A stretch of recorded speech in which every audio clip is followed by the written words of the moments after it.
Hey everybody, this is Kyle with Bubba's Midwest Kitchen. This is August 6, 2024, and today we're going to be making venison roast. So what you'll need, or what I use anyway, I have a nice, good, thick, big old piece of roast venison meat. You just plop that down in your crock pot. We got about half of a large onion, garlic powder. I have both regular and smoked wood-fire garlic powder. I like the taste of it. Also use Tony Zachary's Creole. Can't hardly cook without it. We got celery to cut up and put in there.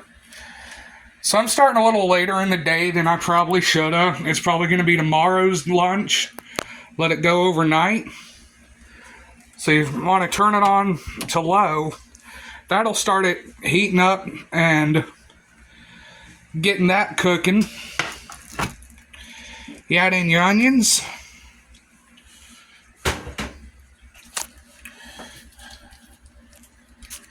And you have to chop up your celery, and then we'll add it in there too.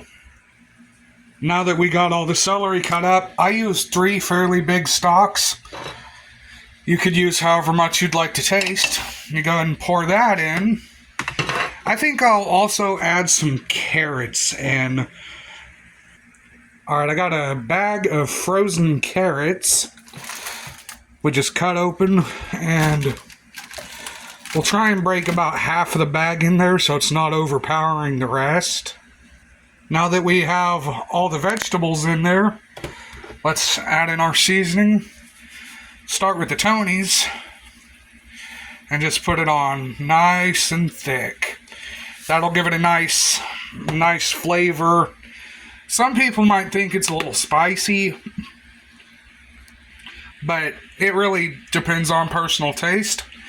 Next, I'm going to put in some of this smoked garlic powder, and I'm going to be a little more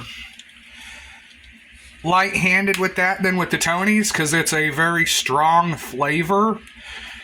Now that we got everything in there, I will add a little bit of apple-flavored Jack Daniels for a nice, even, robust flavor to put in there too. Now, I ain't going to use a whole lot. This is a small bottle to begin with, and there's not much left in it. But we'll go ahead and dump the tiny bit that's left in here to get that apple flavor. Just pour it on in. There's probably about a third of a shot worth left in that bottle. Now that it's all seasoned and flavored, we'll want to add probably 2 cups of water or so. Some people add less, some people can add more. I usually add about 2 cups.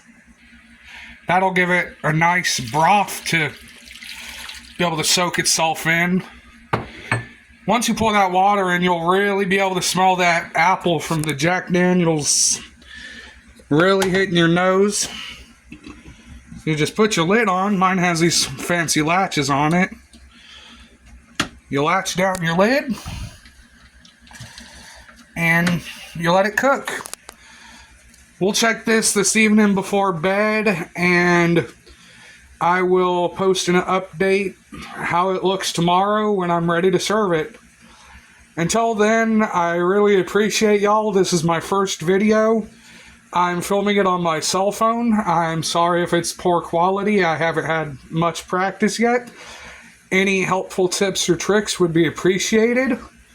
But until then, this is Kyle with Bubba's Midwest Kitchen, and we'll see you in the next one.